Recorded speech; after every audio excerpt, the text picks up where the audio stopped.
It was a rainy afternoon in Chicago when my longtime friend Linda called me. Her voice was tired, heavy, but hidden underneath was a flicker of hope. "Caroline, I don't know what else to do," she said quietly. "Ethan just isn't listening to me anymore. He's bright, he's capable, but he's lost. I think he needs someone else to talk to. Maybe you." I hesitated for a moment. Ethan was her 17-year-old son, a boy I'd known since he was small enough to cling to his mother's leg. I had watched him grow, but teenage years had a way of changing things, and not always for the better. Still, Linda's words carried the weight of a mother who had tried everything and was reaching out one last time. "Of course, Linda," I finally said. "Send him over this weekend. I'll talk to him." I didn't realize then that this wouldn't just be a conversation. It would be the beginning of a transformation, his and mine. Saturday afternoon, the doorbell rang. Ethan stood on my porch, taller than I remembered, rain dripping from his hoodie, his eyes carrying the exhaustion of someone far older than 17. "Hey, Ethan," I greeted softly. "Come inside before you freeze." He gave me a small nod and stepped in.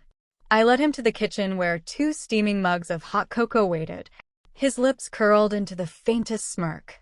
"You remembered," he muttered. "Always," I said with a smile. "It's your favorite." We sat in silence for a while. I didn't press him. Teenagers don't open up when pushed. Finally, he broke the quiet. "Mom says you wanted to talk to me." "Not really," I replied. "I just wanted to listen." And slowly, the walls he had built began to crack. Ethan confessed he was struggling in school. Not because he lacked the brains, he had plenty, but because he didn't see the point anymore. He felt invisible, out of place, like he was constantly failing some invisible test of who he was supposed to be. "I don't even know who I am anymore," he said, his eyes fixed on the cocoa mug. My heart ached. I remembered being his age, caught in a storm of expectations, doubts, and loneliness. "Ethan," I said gently, "what you're feeling? It's normal. But how you handle it, that's what defines you." He shook his head. "I don't think I can handle it." "You can," I told him firmly. "You just haven't been shown how yet. And that's okay. That's what we'll figure out together."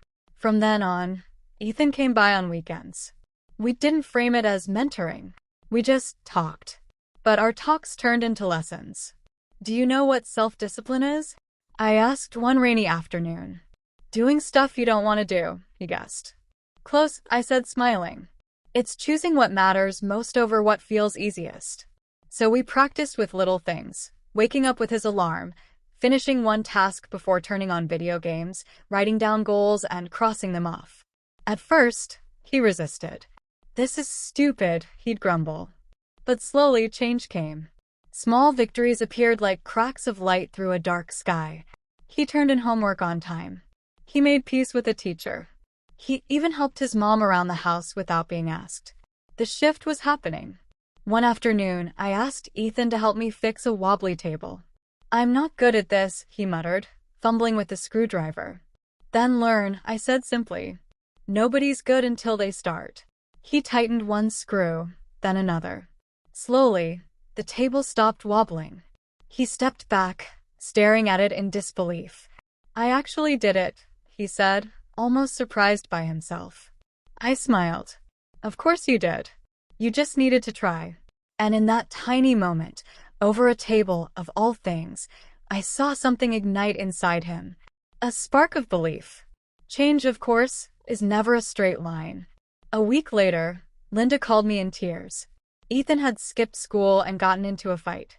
When he came over, his hoodie was pulled low, shame written all over his face.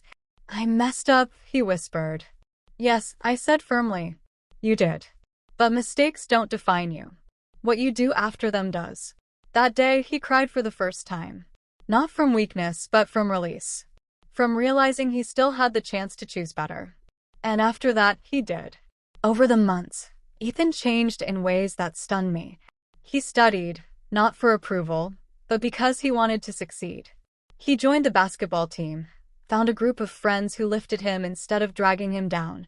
One evening, he handed me a crumpled essay. "Can you read this?"